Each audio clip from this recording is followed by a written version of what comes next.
que todos estén en esta primera sesión de este conversatorio que hemos estado organizando con mucho cariño Irina, Manuel y yo, Trópico Absoluto, el Departamento de Romance Languages de Cornell y la Facultad de Filosofía de la UCM. Bueno, tal como decía Irina, queremos que esto sea punto de encuentro para múltiples discusiones, para que desde nuestras disciplinas podamos encontrarnos, podamos explorar libremente los temas que hemos estado desarrollando y podamos encontrar en este grupo, hilos conductores que nos permitan desarrollar nuestro trabajo.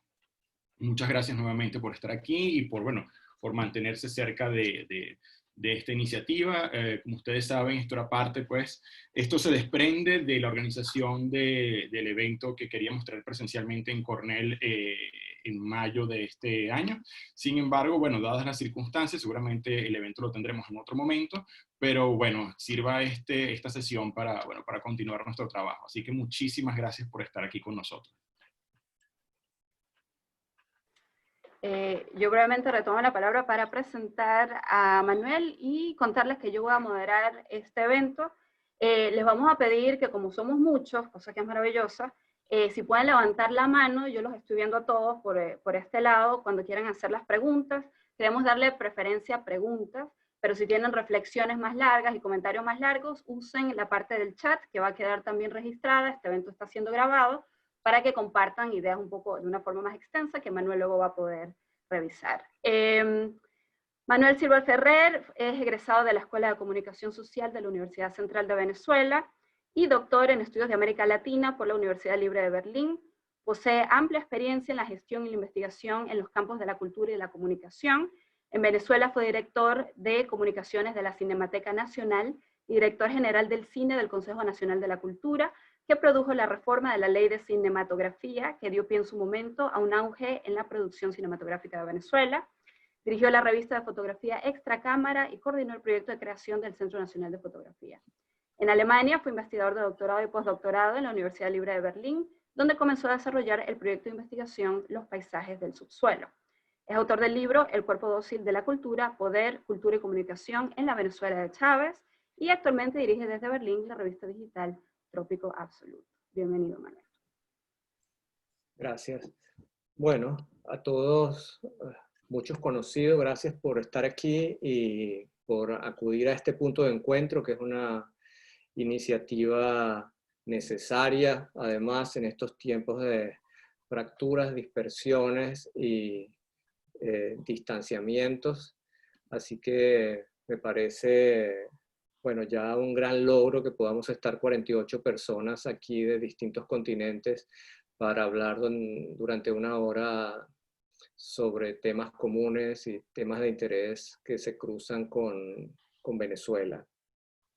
Mi presentación, que espero hayan recibido el material, quienes se hayan comunicado con Irina.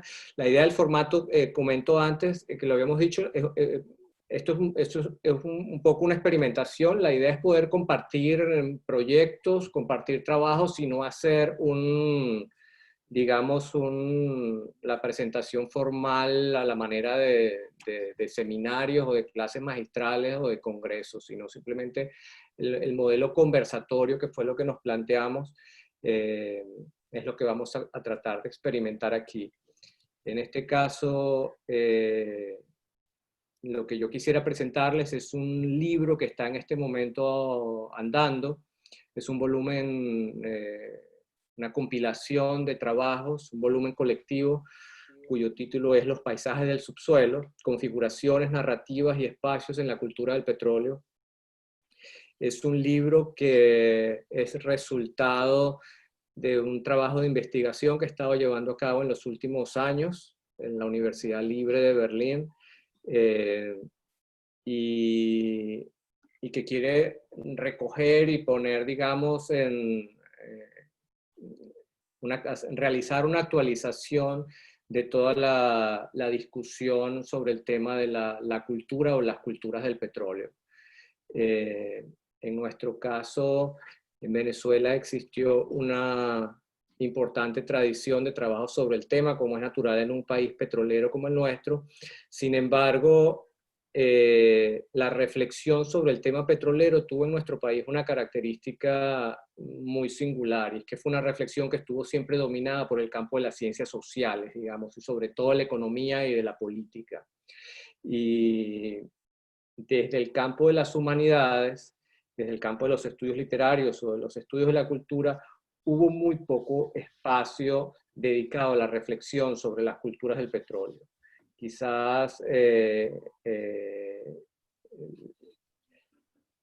la crítica literaria realizó un trabajo allí y hubo algunos aportes, digamos, desde los estudios de la cultura, donde se puede mencionar, por ejemplo, los trabajos emblemáticos de Rodolfo Quintero, de la cultura del petróleo, etcétera, muy imbuidos en la década del 70 por la teoría de la dependencia, y muy enfocados y muy dirigidos en esa, digamos, en esa perspectiva más sociopolítica y socioeconómica. Hay, por supuesto, un trabajo fundamental en el ámbito, digamos, más, podríamos mencionar, cultural de la cultura, que es el trabajo de Carrera sobre la novela del petróleo.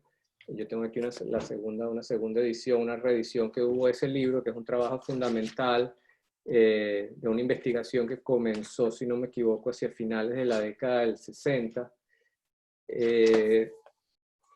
y que es un trabajo de alguna manera excepcional, tan excepcional que hasta el día de hoy, digamos, es la gran recopilación sobre el tema de la literatura del petróleo. Es un trabajo muy importante que, sin embargo, como primera iniciativa e indagación, alcanzó a hacer un primer acercamiento a la novela del petróleo, que posteriormente otros autores han continuado desarrollando, quizás con menos como trabajo sistemático, aunque sí con igual hondura. Por ejemplo, compartimos ahora un texto de Miguel Ángel Campos aquí para quienes lo pudieron ver, que es uno de los autores que en los últimos años ha estado también con mayor interés trabajando el tema de la literatura y de las culturas del petróleo, y cómo eso ha moldeado determinadas constelaciones en el país. Entonces, bueno, un poco de lo que se trata en este caso es de volver a una dimensión cultural del petróleo y de ubicar nuevamente el debate venezolano, sobre todo en tiempos recientes y en el contexto de América Latina, que me interesa mucho, en nuevos debates que han estado surgiendo, sobre todo en los últimos 10 o 15 años quizás, en el contexto internacional, sobre todo un contexto determinado por la transformación energética que está viviendo el planeta, el tránsito de la energía fósil a nuevas fuentes de energía limpia, y el interés que esta transición está produciendo por comprender la transición que vivimos anteriormente, la transición de la energía del carbón a la energía petrolera y todo ese ciclo largo, ese siglo del petróleo, un interés por comprender qué es lo que ha ocurrido allí, un poco para poder proyectar qué es lo que podría ocurrir al abandonar ese ciclo y entrar en un periodo nuevo. Esto ha producido en los últimos años una cantidad de nuevas perspectivas de análisis, hay una cantidad ya de textos en otros escenarios dedicados al análisis de las culturas del petróleo, sobre todo en los Estados Unidos, en Canadá, pero también ya hay unos trabajos en México, en Noruega, aquí en Europa también se han abierto otras perspectivas, impulsadas también por acercamientos y perspectivas de análisis como la ecocrítica, los estudios de energía, las humanidades energéticas, los estudios postcoloniales energéticos, es decir, ya ha habido distintos campos de que desde la teoría han estado acercándose para intentar comprender estas transformaciones y cómo estas transformaciones se han hecho manifiestas no solamente en el campo de la economía y de la política, sino también cómo esto ha afectado fundamentalmente ahora la naturaleza, el paisaje, la geografía, pero también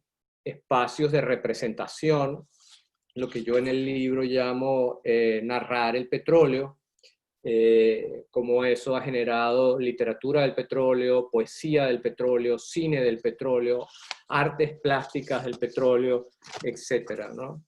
Entonces, bueno, el libro yo lo he organizado en 3 grandes partes. La primera parte se llama The Modern Oil Nation, Naturaleza, Sociedad y Cultura más allá del enclave petrolero. En esta parte hemos estado juntando trabajos en el cual, considerando el petróleo como gran catalizador de la economía y la cultura, lo que hemos intentado es ver algunos trabajos, digamos, que han ido un poco hacia lo teórico para intentar pensar a Venezuela como nación del petróleo y cómo la naturaleza y la energía han establecido nuevas constelaciones o permitido establecer constelaciones para pensar a Venezuela como moderna nación petrolera o como modernidad fracturada en el marco de esa idea de modernidad petrolera. La segunda parte del libro se llama, como les dije hace un minuto, Narrando el petróleo, de cómo imaginamos el oro negro, y están allí desde trabajos de crónicas, intentamos juntar algunas cosas con lo que ha sido todo el trabajo de elaboración en el campo de las artes, de la literatura. Han aparecido en los últimos años, a pesar de que había en Venezuela la tesis muy difundida, escrita de que no había una novela petrolera. Nos hemos estado encontrando en los últimos años con que hay un enorme corpus de narrativa petrolera que incluye no solo la literatura, sino también la poesía, incluye, la novela, sino también la poesía, e incluye el cine también. Y que hay un corpus allí bastante grande que permitiría, digamos, importantes trabajos de investigación. Allí hay cosas interesantísimas que han aparecido. Yo rescataba, perdón, tenía algunas notas aquí. En los últimos años hay trabajos poco conocidos. Esto se los debo a Miguel Ángel Campos y a Luis Miguel Izaba, que me pasaron estos datos. Se publicó en el Fondo Editorial Caribe, que fue una cosa que apareció en el estado Anzoátegui, en Barcelona, estado Anzoátegui, 2 libros bien interesantes. En el 2009, Villarroel París, J.M. Villarroel París, no sé si es José Manuel, no sé cómo será el nombre de este autor, publicó un libro de un pueblo y sus visiones, que es todo un poemario dedicado al tema petrolero. Es interesantísimo porque narra todo un trabajo de desplazamiento, de migración en el oriente de Venezuela. Hay un poema allí muy interesante titulado Caripito, que a mí me gustó muchísimo. Voy a aprovechar la experimentación en este encuentro para leerlo. Se llama Caripito. Dice: en los manglares el agua está tranquila, el tiempo queda estático y el viento muere. Caripito es un manglar y cada casa guarda para sí esa visión pretérita del hombre. Por allí pasarnos en cuadrillas rumbo a Guanoco, desde los mangles, donde los mangles tienen su cementerio. En esas calles se grabó un lenguaje soez. La vida entonces giraba en los burdeles. Caripito, pueblo flotante frente al río, marcó sobre su escudo un hierro para que toda la piel fuera el desastre. Nosotros no escapamos, viento errante, porción atlántica para vivir los requerimientos de la época. Caripito es un manglar, un pueblo, un aletazo, un golpe, un derrumbe. Y hay otro trabajo sumamente interesante, es una recopilación de Ramón Ordaz del año 2012, de ese mismo Fondo Editorial Caribe. Es una recopilación de poesía del petróleo, que para mí fue todo un hallazgo. Y hay allí unos poemas de Snow Rivera, me voy al otro lado del país, un poeta zuliano, y ahí sobre todo hay un poema que se llama en este caso Cabimas, y que lo traigo aquí en contrapunto con Caripito. Hay unas frases que a mí me encantaron. El ojo de gas verde del petróleo andaba suelto alrededor de las casas. Afuera las mujeres hablaban de difuntos hasta hace poco cálidos. Hablaban de parientes cercanos que llevaban por el día la muerte. pintaba como una flor sombría detrás de las orejas. Y más adelante termina, el ojo de gas tenue moría, tu nombre de muchacho Cabimas, de autobús Cabimas, de pescado Cabimas, regresaba del viaje al porvenir, de otro tiempo que te mantuvo lejos. Comprendías la furia de la muerte pretérita, emprendías la vida de la muerte de ahora. En fin, son solo algunas muestras de la densidad y de la importancia que las narraciones dedicadas al tema petrolero han tenido en el último tiempo y que van a contracorriente de una tesis muy bien expandida de que no habíamos tenido una novela o una narrativa importante del petróleo. Es una tesis que ha desarrollado, que escribió en alguna parte Antonio López Ortega, pero que también se ha repetido mucho en los últimos tiempos. Y luego hay una tercera parte del libro que yo llamo Las transformaciones del paisaje, en el que hablo, junto a toda esta parte de construcciones de imaginarios y de narrativas y de textos, hay también, por supuesto, una transformación del paisaje. Y aquí quise invitar para juntar en este volumen unos trabajos sumamente importantes del grupo de arquitectos y urbanistas de la Universidad Simón Bolívar, que habían estado trabajando el tema desde hace algún tiempo y que forman una parte importantísima de este conjunto. Y quiero resaltar el trabajo de Henry Vicente, de Lorenzo González Casas, se me escapan ahora los nombres, el índice los tenía por aquí, pero bueno, ese grupo de Orlando Marín Castañeda es el otro, han estado durante los últimos años también trabajando mucho el tema de la transformación del paisaje en Venezuela, de la constitución de distritos petroleros y de cómo, digamos, el petróleo no solo modificó economía y política y no solo construyó imaginarios, sino que también construyó ciudades más allá del campo petrolero, generó modificaciones, definió espacios, produjo arquitectura, produjo diseño y produjo toda una nueva espacialidad en Venezuela, determinada a lo largo del siglo XX por lo que yo llamo esa energía, por esa especie de energía del subsuelo, ¿no? Bien, a la par de esto hay por supuesto todo un trabajo muy importante que poco conocemos en Venezuela, pero que tiene que ver también con todo un imaginario global que se generó a partir de la idea de Venezuela como paisaje petrolero y como espacio para ello. Yo quisiera compartir aquí un par de videos muy cortos, dos de las décadas del 50 y luego uno posterior. Irina, ¿me permites? Yo creo que puedo hacerlo desde aquí entonces. A ver, sí, van a ver mi pantalla. Vamos a ver aquí un par de videos. Ahí va.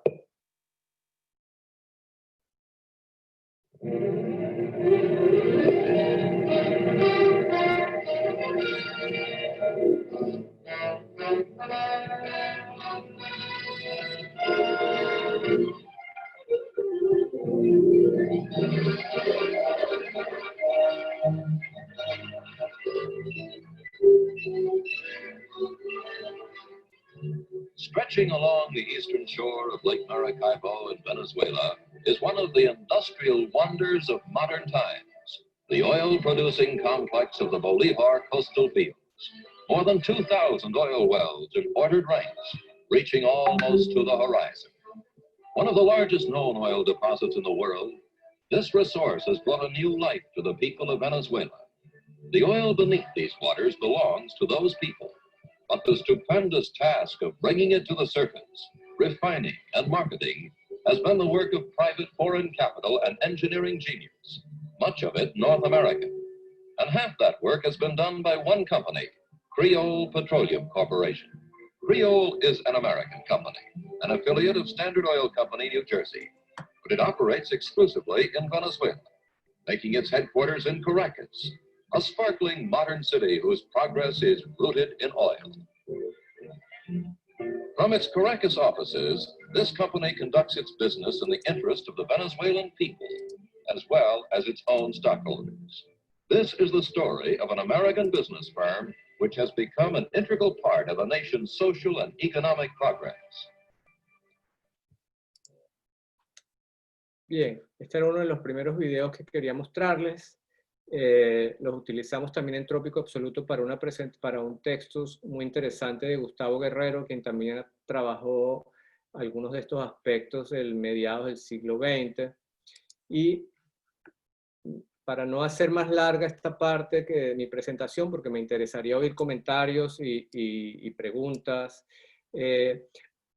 a la par de esta configuración del país como proyecto de nación, eso generó un imaginario que es una de las cosas que más me ha interesado y que me gustaría compartir y escuchar ideas de otros para buscar nuevas líneas de desarrollo, que en el campo, en el ámbito internacional, produjeron también toda una nueva constelación de textos en torno a la idea de Venezuela y de Caracas como ciudad moderna. Y hay toda una literatura de serie B y un cine de serie B, literatura de bolsillo, cosas como esta, en alemán, en inglés, de Ölprinz, relacionada con la idea de Venezuela como locación, como espacio, como lugar de fantasías, de imaginarios, y de constitución, digamos, de espacios para construir y para proyectar narrativas, ideas y ficciones. Yo podría estar aquí durante horas mencionando una cantidad de trabajos que he estado encontrando en distintos idiomas, algunos los puedo trabajar, los he podido trabajar, otros no tanto, me perdonan que los muestre de esta manera, pero bueno, el formato es, de no poder tener los títulos luego y escritos. Pero bueno, hay una cantidad de literatura que he estado encontrando, mucho de esto no en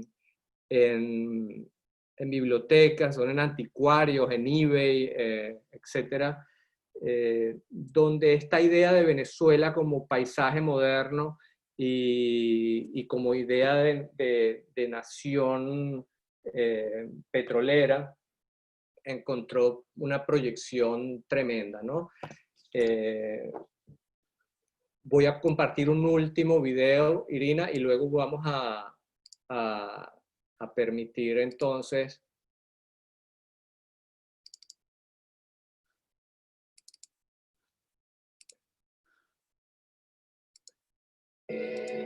esto es un fragmento de la película Some Like It Hot de Billy Wilder de 1959. Where to? South America. Oh, that is unexpected. You see, we have these oil interests in Venezuela. I just got a cable from Dad. The board of directors have decided on a merger. Merger? How long will you be gone? Quite a while. As a matter of fact, I'm not coming back at all. You're not? Well, it's all rather complicated, what we call high finance. It just so happens the president of the Venezuelan oil syndicate has a daughter and, Oh, that kind of merger. What is she like? according to our tax advisor, she's only so-so. But that's the way the oil gush is. You know, a man in my position has a certain responsibility to the stockholders. You know, all those little people who have invested their life savings. Oh, of course, I understand. At least I think I do. I knew you would. I only wish there was something I could do for you. But you have. You've given me all that inside information. First thing tomorrow, I'm going to call my broker and have him buy me 50,000 shares of Venezuelan oil. Smart move. By the way, did you get my flowers?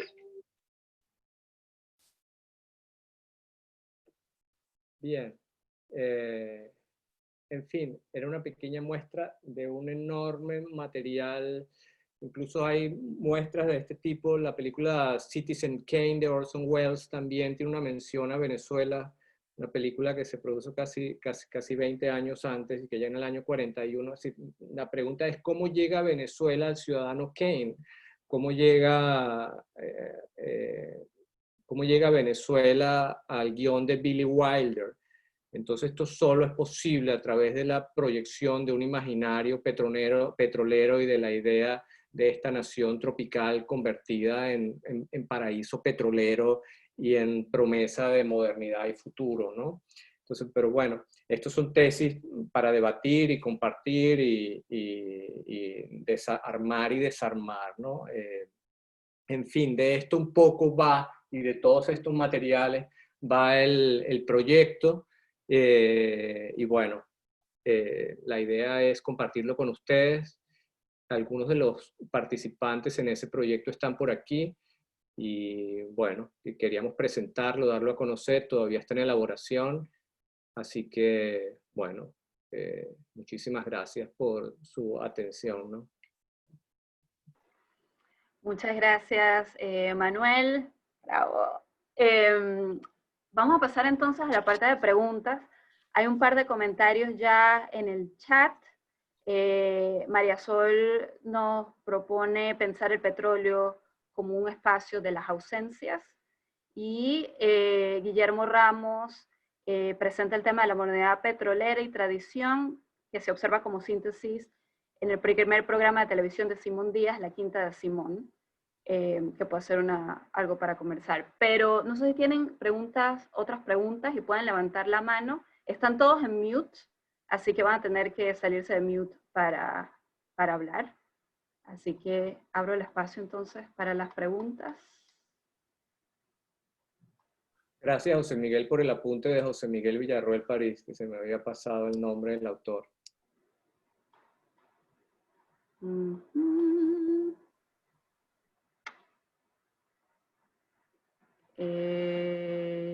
Bien.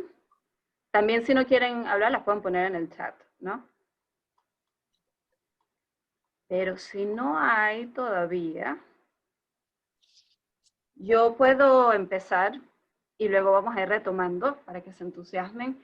Pero Manuel, algo que me parece muy interesante es que, y lo habíamos hablado un poco antes, es que no existe un volumen así ya en Venezuela.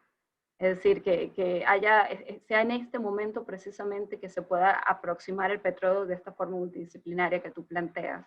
¿Por qué? Sí, perdón. No, digo, ¿por qué, digamos, en este momento, o hay algo de este volumen en particular que está repensando la tradición que es escrita sobre el petróleo en Venezuela hasta ahora, que, digamos, responde a alguna inquietud de este momento?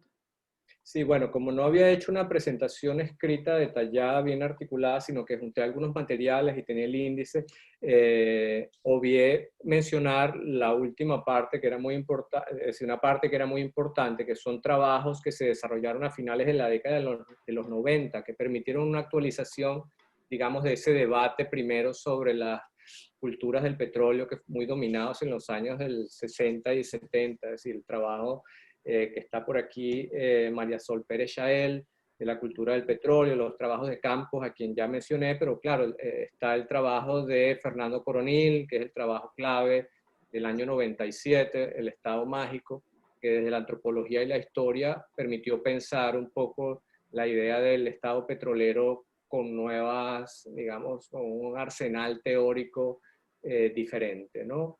Y nuevo. Sin embargo, y yo lo hablaba con otra gente, la idea de este volumen recopilatorio, la verdad es que es una deuda de quienes han trabajado desde la cultura venezolana, poder juntar distintos trabajos de diferentes perspectivas, porque ciertamente ha habido una tematización y una problematización, pero digamos de manera fragmentaria y dispersa, ¿no? Ha habido algo en el campo de las artes visuales, ha habido, como ya mencioné, en el campo de la literatura, y por supuesto ha habido cosas en el teatro, en la plástica, es decir, ha habido un campo para pensar todo esto. Lo que no ha habido, digamos, es una organicidad, que es también quizás un problema, lo que ha sido un problema de nuestra propia academia, de las debilidades de nuestro propio pensamiento científico, digamos, para poder articular de manera orgánica todas estas cuestiones, ¿no? Y poder generar, digamos, corpus más homogéneos y espacios de discusión y edición y producción de materiales que permitieran generar un debate más orgánico, ¿no? André tiene una pregunta. André, estás en mute, así que... Sí, gracias. Gracias, Manuel, por tu presentación.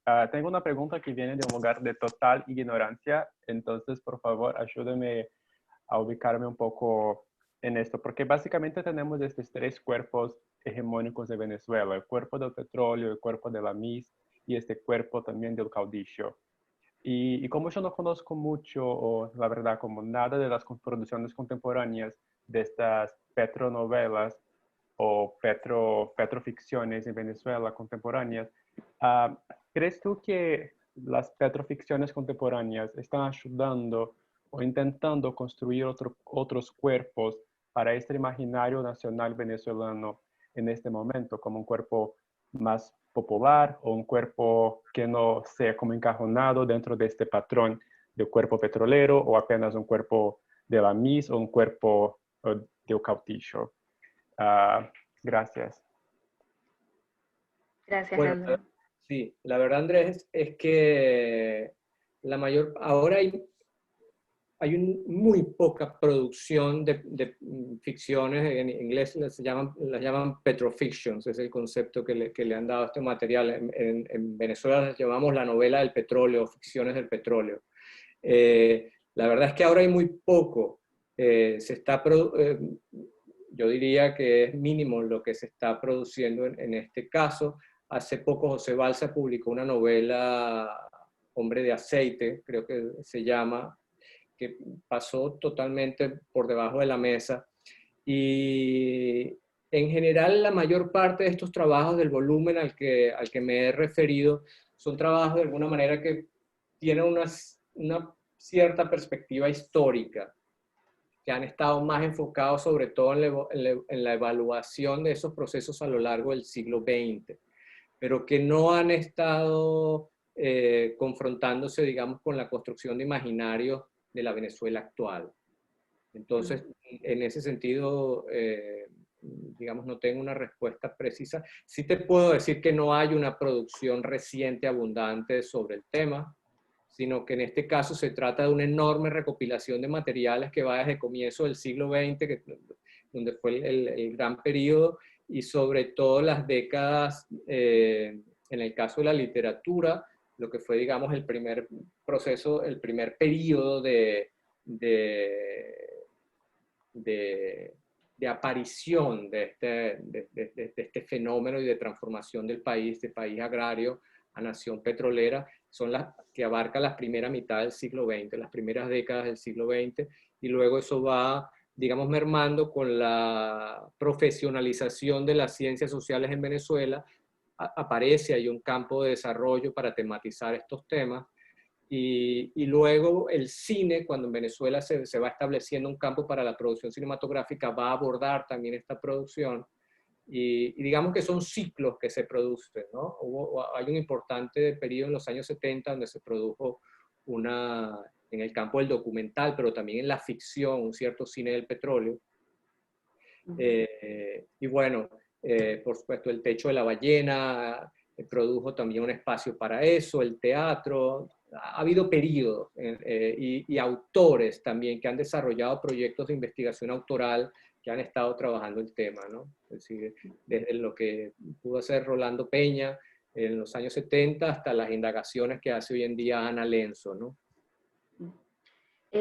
Gracias, André. Manuel, María Sol quiere hacer un comentario y luego tenemos una pregunta de Fidel. María Sol, si estás por ahí, ¿te quieres poner en unmute? Hola a todos, buenas tardes. Bueno, quería decir que me alegra que el proyecto de Manuel haya podido seguir adelante y desarrollarse como vemos que se está desarrollando. Quería sugerir o reflexionar, aunque sugerir es un poco complicado cuando uno no está muy dispuesto a comprometerse, pero bueno, lo voy a hacer de todas maneras, a lo mejor me comprometo si veo que tiene sentido. Quizá cuando hablé de ausencia, lo que me refería era a los cadáveres que han quedado en la historia nuestra, producto de esa cultura del petróleo que ciertamente es muy abundante y que, como ya bien ha mostrado Manuel, aparece en dimensiones muy heterogéneas, desde el cine, la literatura, la arquitectura, etc.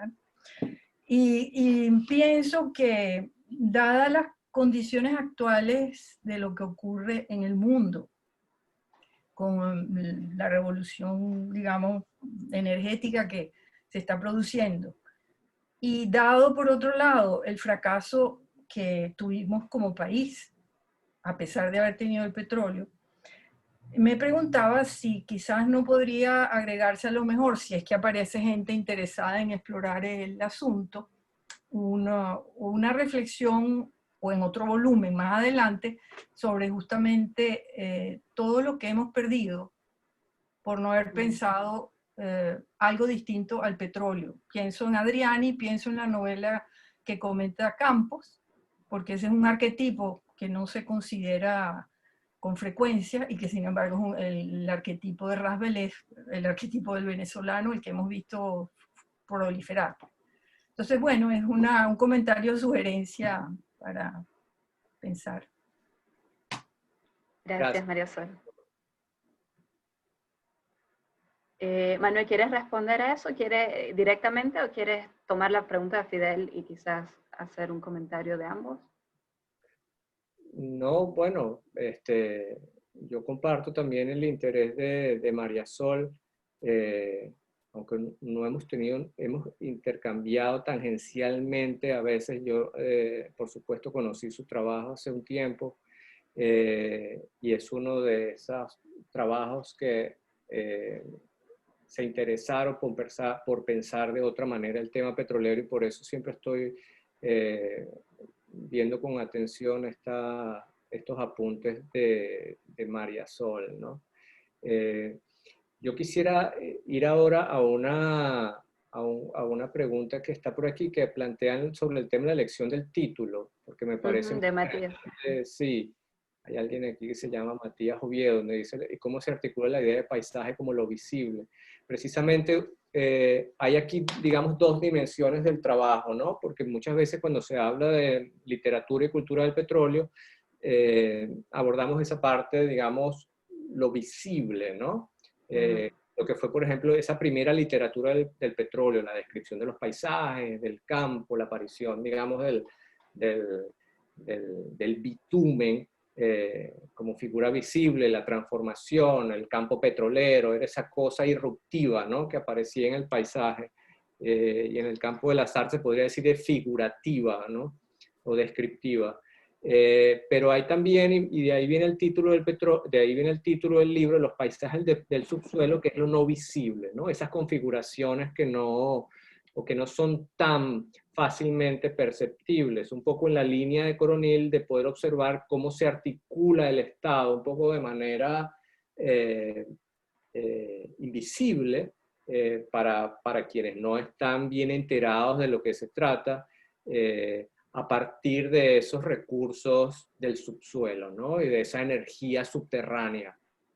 Y la idea del título del libro va en ese sentido.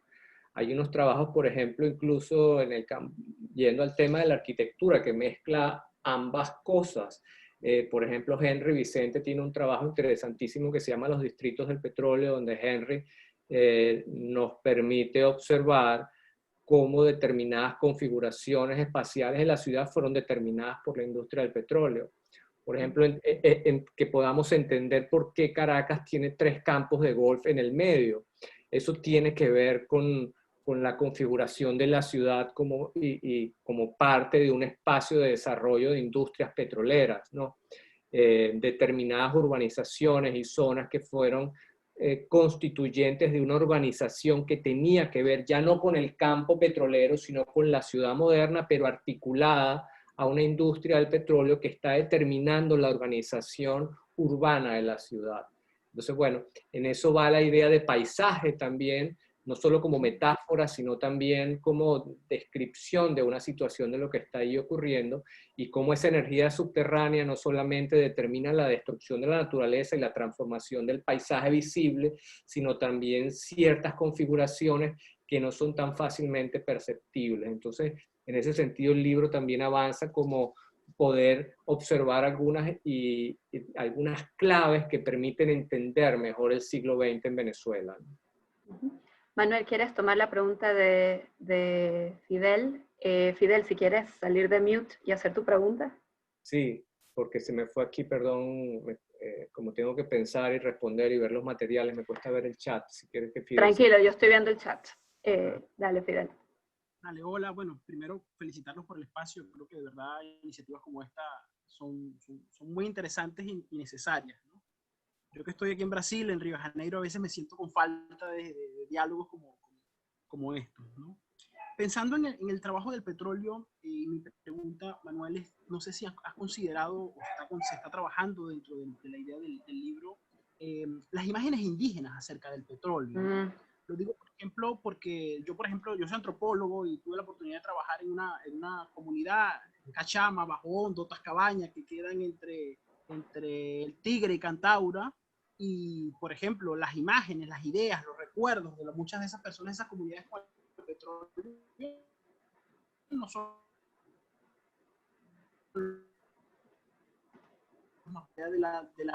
la idea de lo que para algunos es la modernidad, para ellos, digamos, significó un ataque a la cultura, una destrucción de sus imaginarios, de sus formas tradicionales de vivir.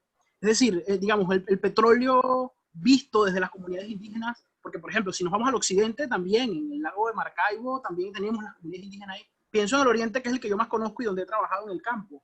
¿Cómo, si eso está contemplado? Es decir, las imágenes indígenas acerca del petróleo, específicamente la de los cariñas. Porque de hecho hay un trabajo que se publicó en el Boletín Indigenista en los años 50 de Mendoza Fleury que llama a los cariñas los indios petroleros, justamente, ¿no? Es decir, piensa en estos indígenas como indios petroleros. Es un trabajo más de corte antropométrico, pero digamos, la idea de unos indígenas que están en medio del petróleo allí está muy, muy fuerte, y hasta 2014, 2015, cuando hice trabajo de campo allí, todavía, por ejemplo, en Tascabaña, había la idea de que la comunidad había que desalojarla porque en el río emanaba gas. Sí. Fidel, no sé si te agradezco mucho esto que apuntas. Lamentablemente no hubo ninguna contribución que abordara esa dimensión que tú estás planteando, pero me encantaría si pudieras pasar aquí por el chat la referencia de ese artículo que estás mencionando, porque me encantaría buscarla. En general, la dimensión del indígena, hasta donde yo he podido acercarme, desde nuestra perspectiva, digamos, de investigador, y me ubico en Caracas o en Venezuela, digamos, mentalidad de investigador venezolano, eurocéntrica, no ha estado enfocada o no ha estado tan interesada en ese espacio, aunque sí he visto con mucho interés. Hay una primera crónica, hay un libro, que lo tengo aquí, por cierto, esta es la traducción al español, que es una crónica extraordinaria de Ralph Arnold, que lo tradujo Andrés Duarte, y se llama Venezuela Petrolera, Primeros Pasos. Esto en inglés se llamaba, creo que The First Big Oil Hunt, me perdonan en inglés tan malo, es una crónica que hicieron los primeros ingenieros y topógrafos que hicieron prácticamente todo el levantamiento topográfico de Venezuela en la primera década del siglo XX, encargados por las empresas petroleras.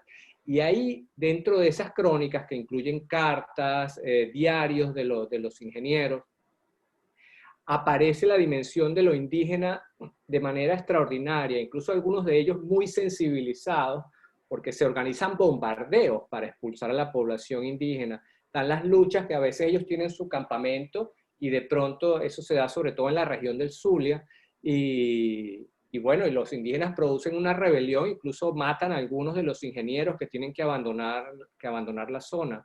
En algunas novelas esto es algo que está mencionado, aunque siempre aparece de forma marginal, muy indicativo de lo que ha sido la presencia indígena en nuestra, digamos, la sociedad moderna venezolana, ¿no? Y hay una película muy buena que forma parte también del imaginario global del petróleo, que es El salario del miedo, que es una película de Georges Clouzot, una película francesa, pero extraordinaria, donde hay también una presencia de lo indígena y describe muy bien esta idea del indígena prácticamente como paisaje, como sujeto de la naturaleza. Y eso daría, bueno, todo esto daría un buen antropólogo, podría escribir un paper extraordinario sobre esta visión de lo indígena, ¿no? Pero digamos que se ha circunscrito a eso. Me encantaría poder ver algo más y ese trabajo que tú mencionas con gusto lo buscaré. Gracias, Fidel. Y bueno, ahí tienes la opción si quieres tú escribir algo porque suena muy, muy bueno el proyecto. Manuel, Alejandro Velasco te pide que repitas la cita de la que hablaste sobre la arquitectura, ¿qué fue lo que dijiste? La configuración de Caracas, y Gustavo Guerrero quiere hacer un comentario y una pregunta. Sí, bueno, Alejandro, no sé cuál es la cita, si era el trabajo de Henry Vicente, se llamaba Los paisajes, los distritos petroleros. Ese artículo está publicado creo que se publicó un par de veces, no sé si en inglés, Alejandro, pero seguro en español, lo encuentras en Google. Y Henry Vicente, que lamentablemente no está hoy por los problemas de conexión, es una de las personas que está participando también en el volumen, ¿no? Luis Miguel acaba de compartir la referencia que estaba en ProDaVinci. Entonces tenemos la pregunta de Gustavo y luego la pregunta de Eugenia. Gustavo, si quieres salir de mute. La de ProDaVinci. Gracias, Luis Miguel, por compartirlo, porque en ProDaVinci se produjo una versión abreviada del ensayo completo, digamos, del texto académico completo. Gracias, Fidel, por compartir el... Y antes de que se me olvide, Katie y Vicente también han comentado sobre Liliana Lara. Entonces, para rebobinar, hay un comentario sobre Liliana Lara. Gustavo, si por favor puedes salir de mute para hacer tu pregunta, y luego Eugenia. Muchas gracias, Miguel, Manuel y Irina por organizar este encuentro. Y la verdad es que es importante poder escucharse y verse después de todos estos meses que hemos pasado aislados. Manuel, con respecto a la presentación, yo he estado trabajando, como tú sabes, también sobre los documentales extranjeros y las noticias extranjeras sobre Venezuela en los 40 y 50, y efectivamente hay mucho material audiovisual donde la representación del país es la representación de un país petrolero, de eso no hay duda.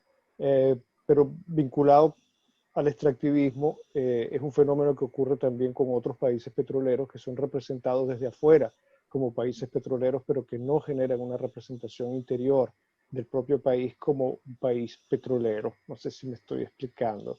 Me interesa mucho esa contradicción, Manuel, esa contradicción que en parte explica las opiniones contrarias sobre la existencia o inexistencia de una novela del petróleo, o de un cine del petróleo, de un arte del petróleo. Y me interesa mucho lo que estamos haciendo ahora como una especie de canto del cisne, o mejor, quizá como la lechuza de Minerva, ¿no? Cuando todo se acaba, la tarde cae, la lechuza sale, ¿no? Cuando Venezuela comienza a dejar de ser un país agrícola, gallego saca a Doña Bárbara, ¿no? Y pareciera que ahora hay que pensar el país petrolero. Sin embargo, pienso también si de verdad la representación interior del país, si el petróleo ha generado una representación interior del país, ¿entiendes? En algún momento en el que el país se pudiese reconocer.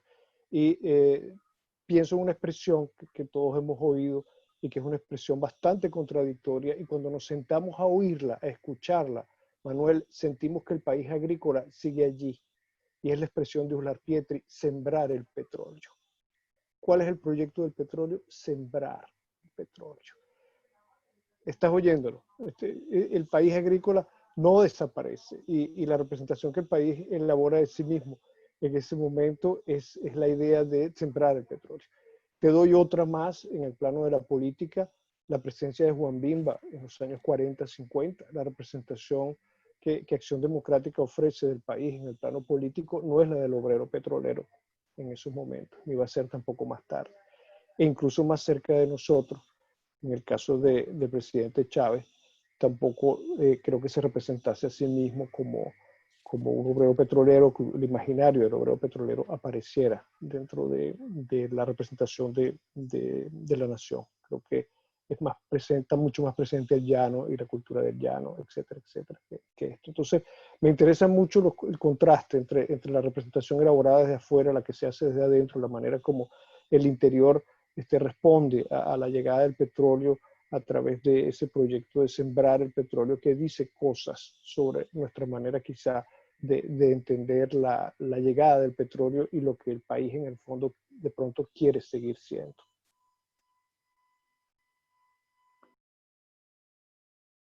Sí, gracias, Gustavo. Sin duda son esos enormes, digamos, temas para pensar.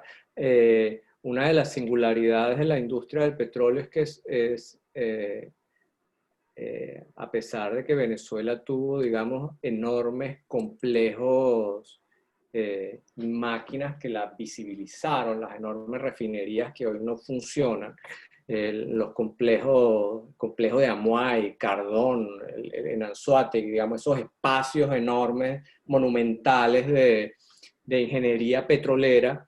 En general, la industria petrolera es una industria, digamos, un poco extensiva, a diferencia, digamos, de la industria agrícola, ¿no? Que se desarrolla en espacios reducidos. Los campamentos y los campos petroleros son pequeños, y una vez que se abre el hueco, eso comienza a absorber, y si no hubiera refinerías en el país, prácticamente no veríamos nada, ¿no?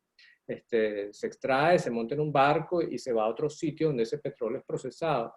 Entonces, bueno, la idea del imaginario, digamos, entra allí precisamente en contradicción porque es una industria no visible, ¿no? Es algo que no se ve, y que hace que, a pesar de las transformaciones que sufrió el país a lo largo del siglo XX, en el que deja de ser, a pesar de que continúa siendo un país agrícola y enormemente, con una población enormemente empobrecida y que vive en zonas ya no vive en el campo, digamos, la migración del campo a la ciudad, sigue siendo un país de alguna forma agrícola, ¿no? Porque digamos que algunas pocas ciudades concentran las grandes núcleos poblacionales, pero el resto del país sigue siendo campo, ¿no? Y un campo bastante poco desarrollado. Digamos que no, yo no diría que incluso no sigue siendo un país agrícola, sino que sigue siendo un erial. Es prácticamente la Venezuela del tiempo de Gómez, en que sencillamente no se sabía qué había más allá de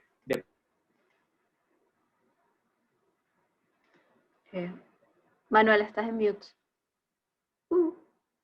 Desde hace mucho rato. No, acabas de estar en mute. Ah, ok. Estaba diciendo que el país continúa siendo un país erial, prácticamente desconocido. Más que un país agrícola, Venezuela era un país, un territorio inhóspito, despoblado incluso, ¿no? Y esta es quizás la enorme contradicción del proyecto de la Venezuela moderna, que se construye como parte de un imaginario y como parte de un deseo también de transformar el petróleo en progreso, en desarrollo, en modernidad, el concepto que se quiera utilizar aquí. Yo no me caso con la idea de modernidad, digamos, en ese sentido, y el país mayoritario que queda siempre, ¿no? Así que esa contradicción entre el Juan Bimba, que es digamos, el pobre que migra a la ciudad, y el campesino o el indígena que mencionaba aquí, creo que Fidel, está allí. Esa contradicción sigue latente y sigue presente, ¿no? Manuel, Eugenia quiere hacer una pregunta, y antes de darte la palabra, Eugenia, Scioli Dice, habría que volver a la historia del petróleo para entender cómo se configura no solo la cultura del país, sino cómo se determina todo el imaginario más que de Caracas, de las ciudades petroleras del interior. Y apunta que está la serie de Oteiza de El Reventón 1, 2, 3 y 4. Eugenia, si quieres salir de mute y hacer tu pregunta.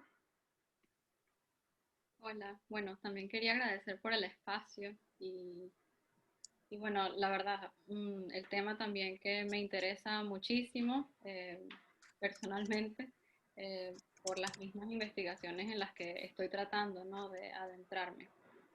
Quería agradecerte, Manuel, por las referencias que compartiste y leíste de Caripito y de Cabima, porque precisamente me hizo pensar en justo el texto que nos compartiste, cuando hablas del petróleo, ¿no?, como una fuerza transformadora. Y en estos textos que leíste se ve ese enmarañamiento de la arquitectura, la voz, digamos, subjetiva que está narrando sobre esos espacios. Y precisamente tomando como punto de partida también, supongo, la ecocrítica o ciertas teorías que tienen que ver con los nuevos materialismos que se llaman, ¿no? Me preguntaba si al tomar en consideración en este proyecto de ustedes tan bonito y necesario, que veo que además toman en cuenta arquitectos, me preguntaba si al considerar, ¿no?, estas configuraciones espaciales y narrativas, o estas configuraciones arquitectónicas de Caracas, ¿no? Mencionaste un texto que anoté de Henry Vicente, ¿no? Y al hablar, ¿no?, de esta organización o de esta fuerza que es el petróleo, que configura la ciudad arquitectónicamente y no como metáfora, sino una ciudad que tiene un paisaje urbano determinado por el petróleo y cómo se modifica y transforma, y al construir materialmente, ¿no?, las ciudades, por lo tanto también se están modificando los modus vivendi, ¿no?, dentro de esas ciudades. Me pregunto si en su proyecto están también considerando no solo estos espacios de subsuelo, sino a su vez como parte de esos espacios, como componentes de esos espacios, a los sujetos del subsuelo, ¿no? Esa es una pregunta. Si habían pensado también en esta especie de conexión o esta especie de diálogo entre la urbanización o arquitectura y los espacios que se habitan, no solo las casas, sino también las ciudades, ¿no? Cómo se practican las ciudades por parte de los sujetos. Esa es la primera pregunta. Y luego la segunda pregunta me surgió del comentario de, no sé el nombre, Fiman, bueno, el usuario dice Fiman. María Sol. María Sol, perdón, sí. Y tú luego, Manuel, contestaste que no, hoy no se puede hablar, ¿no?, de que se está produciendo petroficciones, ¿no?, por el momento. Entonces me pregunto si se podría pensar en la literatura de hoy o la literatura actual de los últimos 6 años o 10 años, si queremos, precisamente como esas reflexiones de esos espacios de ausencia, ¿no?, que también produce el petróleo, utilizando las palabras de María Sol. O si no, también se pueden estar narrando, se puede estar configurando, o tratando de dar cuenta de esas configuraciones que son en palabras de María Sol, los cadáveres del petróleo, ¿no? Estoy pensando, ahora no me vienen los nombres, pero puedo mencionar a Israel Centeno, o al mismo Méndez Guedes, o Héctor Torres, que se me ocurrió ahora mientras María Sol hablaba, de cómo en una de las crónicas habla de Caracas como una ciudad hospital, ¿no? Entonces, no sé si también habían pensado o habías pensado que quizás, aunque no se esté produciendo una petroficción, sí se está reflexionando en estas descripciones del espacio urbano sobre esos resabios, ¿no? O eso que nos ha dejado, que ha producido el petróleo, como tú mismo dices, esa modernidad fracturada, ¿no? Y que ahora pues se hace más evidente con los derrumbes, y me pareció muy, muy interesante que en Caripito también se hable del derrumbe. Entonces, bueno, esa es mi pregunta, mis dos preguntas, espero que hayan quedado claras. Gracias, Eugenia. Manuel, antes de que respondas a Eugenia, te quiero mencionar un comentario de Magdalena y luego mencionarles a todos que yo sé que quedamos hasta la 1, así que sí, creo que Manuel, esto va a ser como el cierre de esta intervención y luego haremos un cierre final. Manuel, Magdalena dice, ¿no habría en ese campesino que se sobrepone al obrero petrolero que expuso Gustavo una sensibilidad melancólica propia de lo petrolero?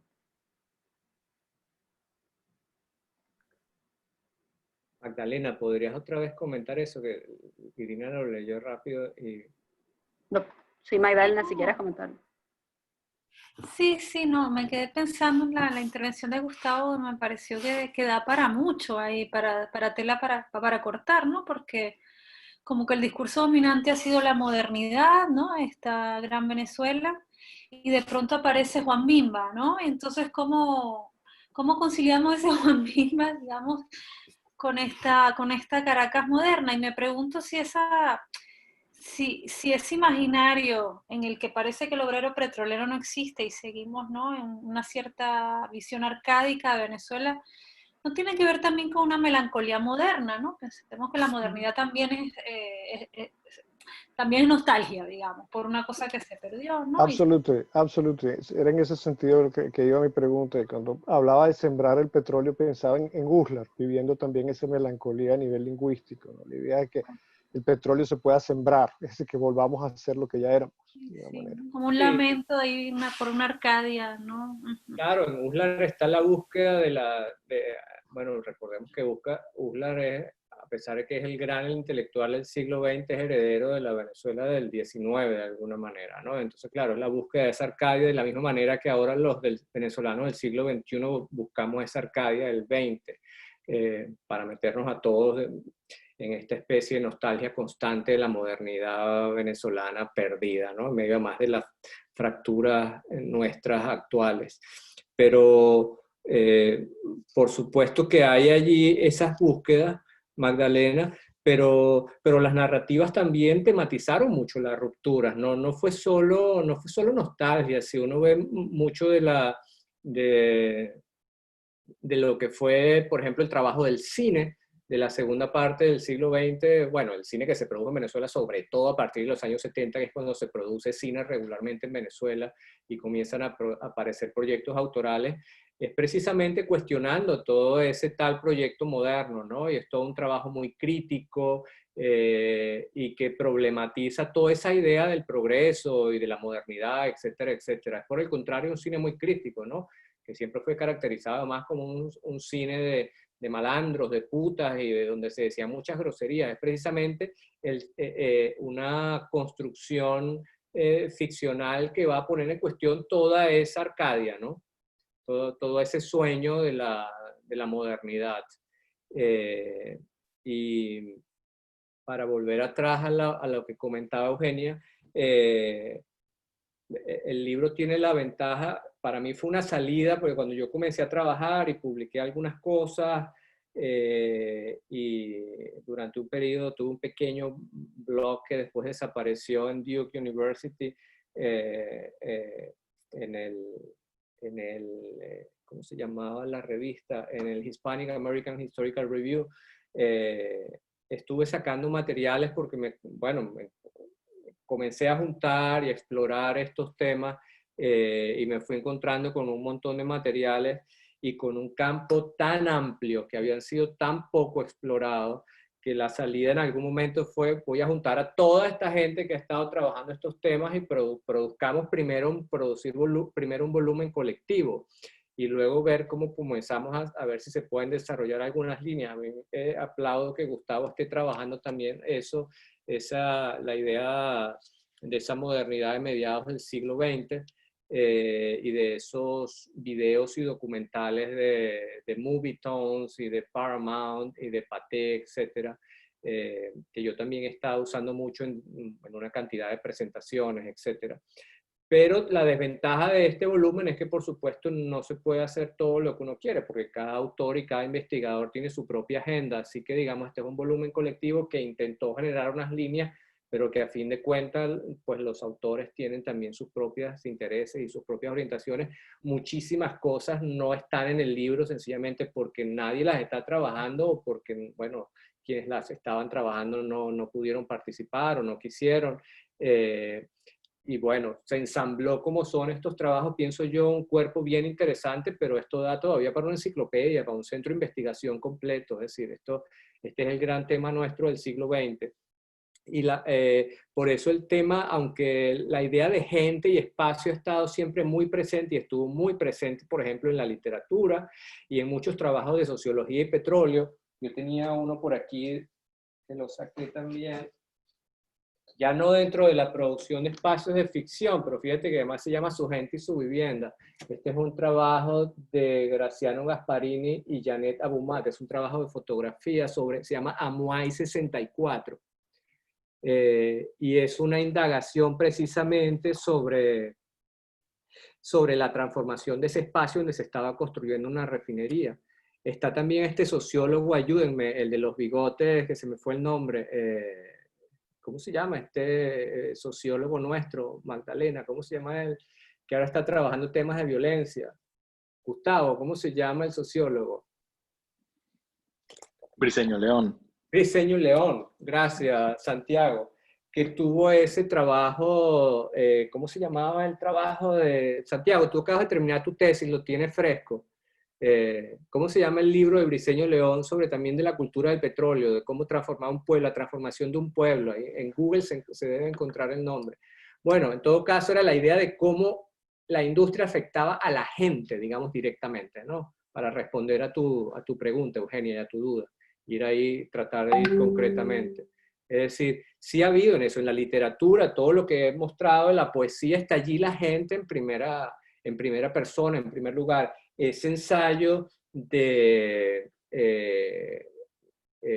José Miguel Villarroel París es precisamente una familia que está migrando por todo el Oriente y que él traduce en un proyecto poético de cómo migran de campo en campo, de cómo van de cada vez que se cierra un campo, toda la familia, todo el campo, las empresas, los supermercados y las prostitutas van como un circo saltando de un campo a otro, ¿no?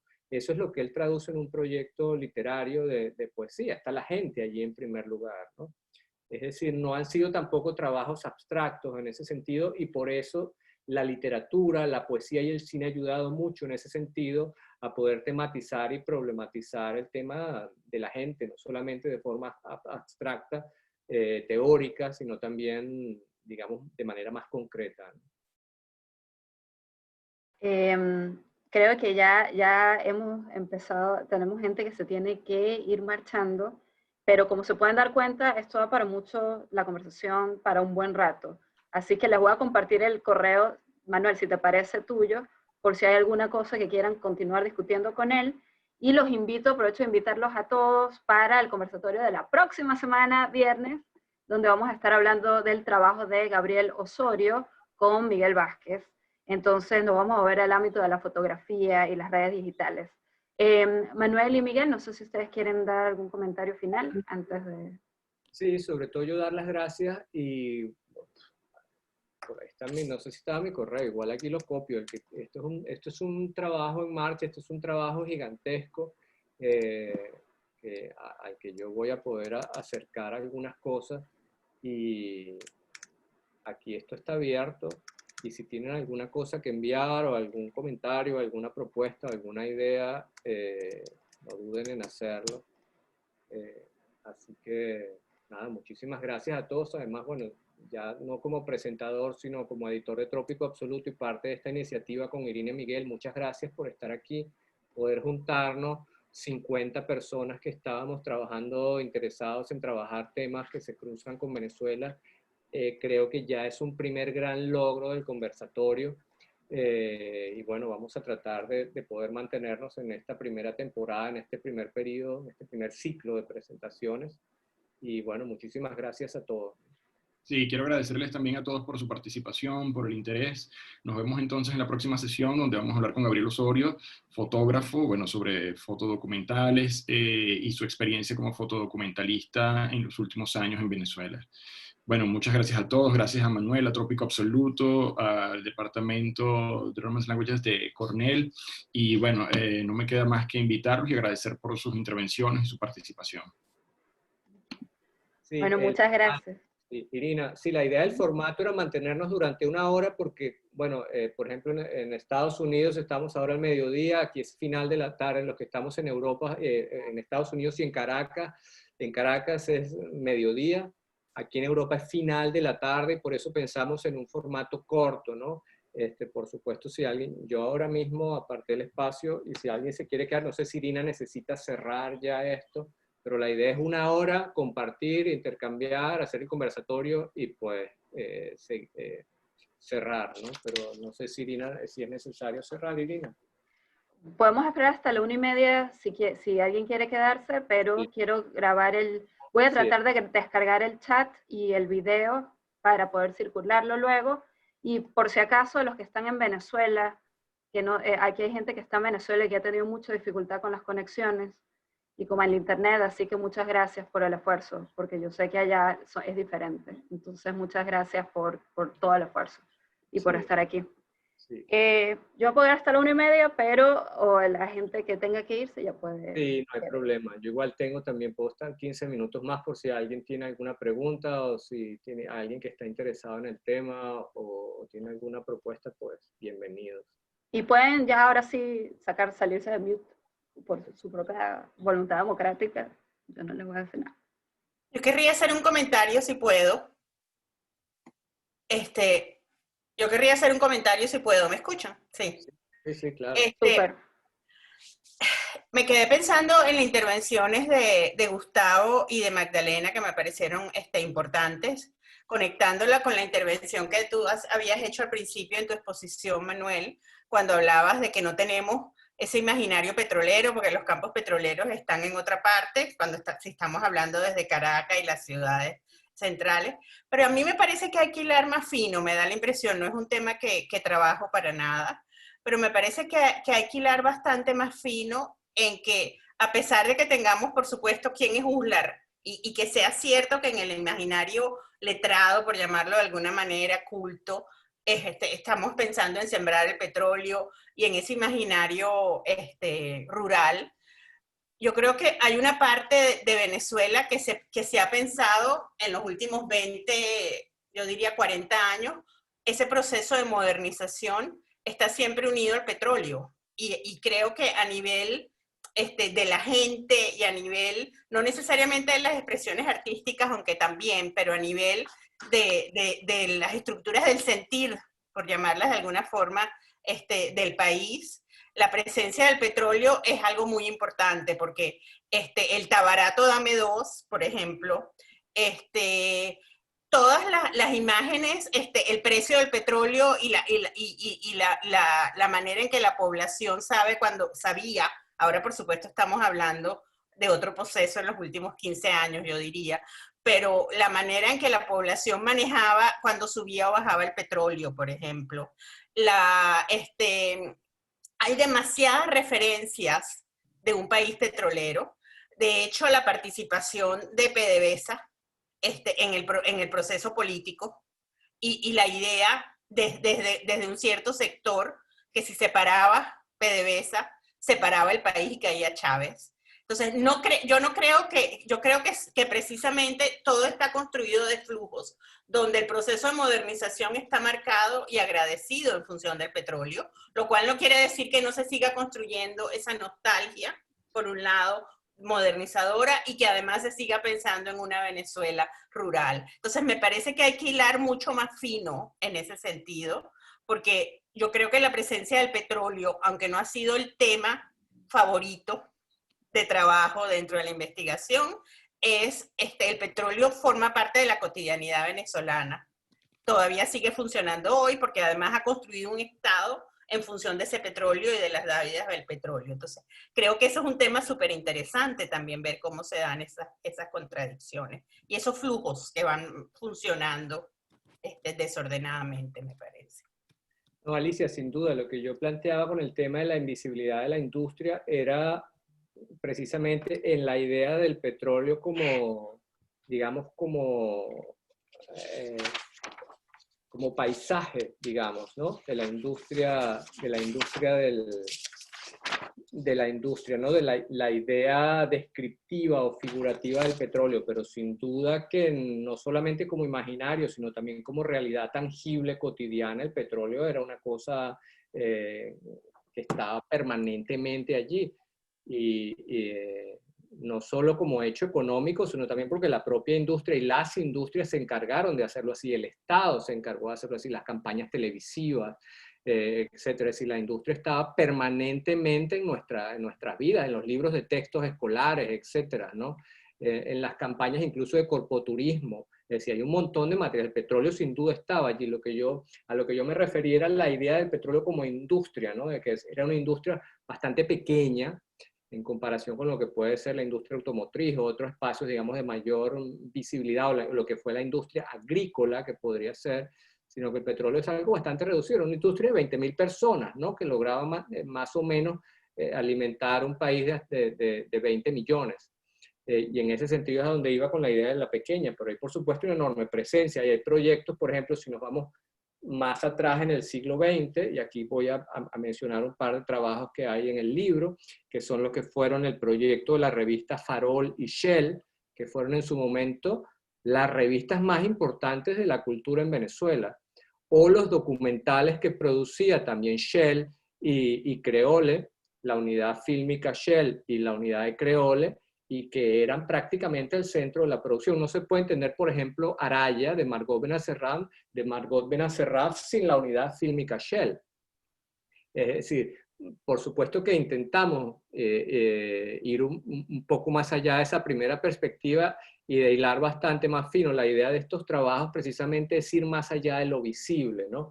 Y de ir a esas porciones donde pareciera que el petróleo lo va abarcando todo, sin correr el riesgo, porque esta es otra cosa también, de que por una parte hay una idea del petróleo visible, y hay la otra idea de que, bueno, el petróleo es el determinante de todo, ¿no? Y desde esa perspectiva podríamos hablar de todo el país como absolutamente determinado por el petróleo. Entonces no hay manera de escapar en ese sentido, ¿no? Todo lo que, desde una perspectiva, digamos, de economía marxista, todo depende de lo que produce el petróleo, ¿no?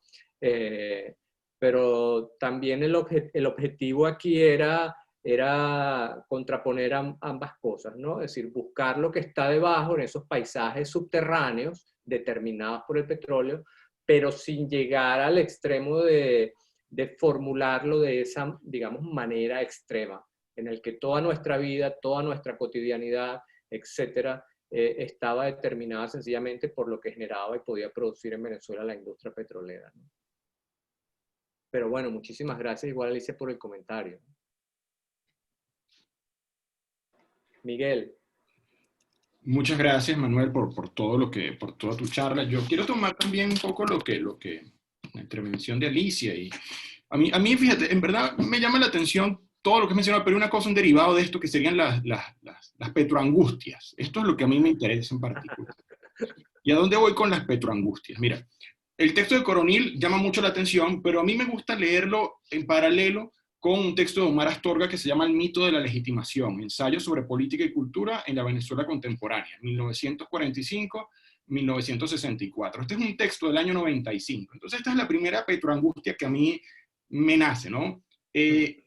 La legitimación como un problema político, es decir, de quién es el petróleo, cómo se distribuye y para qué sirve exactamente. Es decir, dónde está el material de la máquina clientelar, de dónde emerge ese material y cómo tiene que ser administrado para que la legitimación de un cierto poder y de una cierta forma de partido se establezca. También me llama mucho la atención esta forma de petroangustia, en la medida en la cual la narrativa venezolana en los últimos 20 años se puede leer a partir de ciertos matices de estas petroangustias, es decir, en novelas como las de Sánchez Rugeles o en cuentos como los de Rodrigo Calderón, leerlo en otra clave, no historias de parejas o de chamos o de jóvenes, sino leer formas también de conflictos sociales. Ellos no lo mencionan, pero ahí también hay conflictos entre clases sociales, formas de describir subjetividades en función de cómo angustias heredadas de petrogeneraciones, de abuelos y padres, ahora se traducen en deseo de emigrar, deseo de verse reconocido en otras comunidades que ya no se encuentran en Venezuela, etc. Y eso, ese tipo de petroangustias también se conforman ahora en la forma de un conflicto, ¿no? Entonces, digámoslo así, en la medida en la cual el petróleo ya no se entiende nada más como energía, sino como un movimiento contradictorio, me interesaría justamente escucharte a propósito de cuáles serían los derivados ya más actuales de estas petroangustias. Es decir, ¿cómo ves tú la poesía actual? ¿Cómo ves tú la producción actual? ¿Cómo ves a nivel visual, cinematográfico, incluso narrativo, en relación a estas formas de angustias derivadas de una forma de comprender el petróleo nacida 40 años atrás? Bueno, Miguel, yo te podría responder sobre mi petroangustia particular. Me gusta, esa me interesa. En parte, además me gustaría que me enviaras primero ese artículo, anótalo para que me lo mandes. ¿Cuál artículo? El que acabas de mencionar de Astorga. Ah, no, no es un artículo, es un libro completo. Es un libro completo, desconocido prácticamente. Ese libro lo publicó el CDCH en el año 95. Ese libro está en Venezuela, habrá unos cuantos ejemplares en las bibliotecas. Aquí en la biblioteca de la Agencia de Cooperación Iberoamericana, la biblioteca de la ESIDA aquí en Madrid está. Pero el libro pasó bajo la mesa. Y a mí me llama mucho la... Sí, de Omar Astorga. Es un libro de Astorga. Y a mí me llama mucho la atención porque el libro de Coronil está muy bien, pero, por ejemplo, vamos a hablar claro aquí de una vez. El libro de Coronil llama mucho la atención en la primera parte y en la última, pero hay unos pedazos, por ejemplo, cuando él se mete en el asunto de la industria de camiones, temas de crímenes. ¿Perdón? Automotriz, sí, de camiones.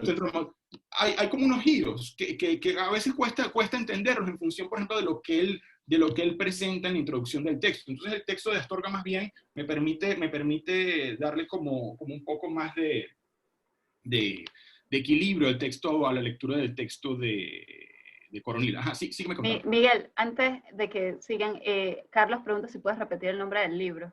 El libro se llama... Eugenia también. El libro se llama El mito de la legitimación, ensayo sobre política y cultura en la Venezuela contemporánea, 1900. ¿Lo puedes escribir en el chat? Claro, escribirlo en el chat mejor. Mito. Mientras tú lo escribes, yo te comento de mi petroangustia, de dónde surge la idea de esto. Yo produje una tesis que después modifiqué y complementé, etcétera, y que es ese libro que se llama El cuerpo dócil de la cultura, que es una revisión un poco de las transformaciones en un espacio de la cultura venezolana en el periodo concentrado en el tiempo de ascenso y descenso de Chávez, ¿no? Y un poco la idea del proyecto posterior, en lo que hice mientras continuaba en la universidad, después como investigador y docente, etcétera, era precisamente irme atrás, porque cuando yo aterricé en esa investigación,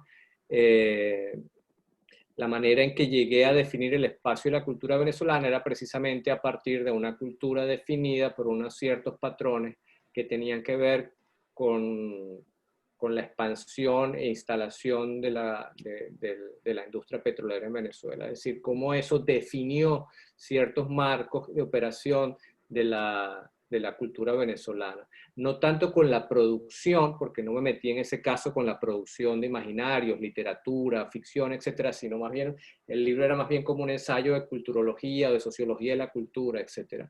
No me metí con producción, aunque mencionaba en algunos pasajes algunas cosas, ¿no?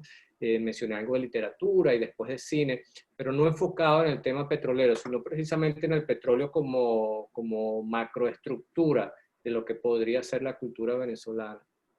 Y lo que vino después, un poco como parte de liberación, de estar metido 6 años trabajando el chavismo y la Venezuela reciente, fue irme al pasado, ¿no? Era la idea de generar también una liberación de lo contemporáneo y de lo reciente, e irme a trabajar lo que había sido el origen precisamente de esa cultura. y por eso surgió el proyecto, y por eso salté de cultura al departamento de historia, e intenté observar esas constelaciones, digamos, desde otra perspectiva. Pero digamos, la angustia era poder observar eso que estaba ocurriendo allí, y eso que había estado configurándose como parte también de una urgencia y de un trabajo que había sido abandonado de alguna manera en esta investigación de las culturas del petróleo, de un trabajo que era sorprendente para quienes estábamos trabajando ese tema. Compartía yo con Santiago Acosta en los últimos años, no sé si Santiago ya se despegó, que era un trabajo que había sido abandonado. El trabajo de Coronil además fue un trabajo que no se conoció en Venezuela casi. Ese era un trabajo que conocían 3 iluminados y nadie más. Es decir, ese fue un libro que se tradujo casi 10 años después. Se publicó en el 97, y eso no llegó a Venezuela, lo conocían algunas pocas personas, pero nadie más. Yo lo conocí después cuando me reincorporé a la academia, ¿no? Así que hablo en primera persona en este sentido. Y así que digamos que este espacio de producción de preocupaciones es un poco la preocupación de todos. Y cuando tú hablas de la literatura más reciente, se podría pensar todo eso como parte de proyectos de fracturas también, Sánchez Rugeles, etcétera. Es la petroangustia del país que se evapora, que se nos va de las manos y que se va destruyendo, ¿no? Es una angustia existencial de toda una generación o de generaciones, porque ya son 20 años que comienzan a observar cómo ese país comienza a desbaratarse, comienza a desvanecerse. Y ahí es donde se produce como resultado de esa angustia, y esto lo podrá expresar mejor un psicoanalista, comienza a aparecer el tropos de la búsqueda del pasado, ¿no? Eso además coincide con la aparición de redes sociales, la reaparición de la capacidad de reapropiarse del pasado de manera mucho más sencilla a través de videos, películas, publicidad, etcétera, que facilita mucho esa reconstrucción o esa búsqueda del pasado perdido, ¿no? Que lo facilita mucho. Probablemente si no tuviéramos tantas redes sociales y viviéramos todavía con los medios tradicionales, nos sería mucho más difícil la reconstrucción de ese pasado que hoy en día, bueno, prácticamente lo tenemos en la mano a través del teléfono, ¿no? A través de comerciales, videos, canciones, músicas, etcétera, y está permanentemente allí. Pero es la búsqueda de esa Arcadia, esa es la gran petroangustia nacional, ¿no? Bueno, hemos llegado con su angustia, Hora y media. petroangustia, a la 1:30. Sí. Así que yo creo que podemos dejarlo ahí, pero ya todos tienen el correo de Manuel, así que nada les impide llamarlo en este momento y continuar la conversación. Gracias a los que se quedaron por aquí. Y nada, les recuerdo nuevamente la próxima semana, misma hora, mismo lugar, la conversación con Gabriel Osorio y Miguel Vázquez. Así que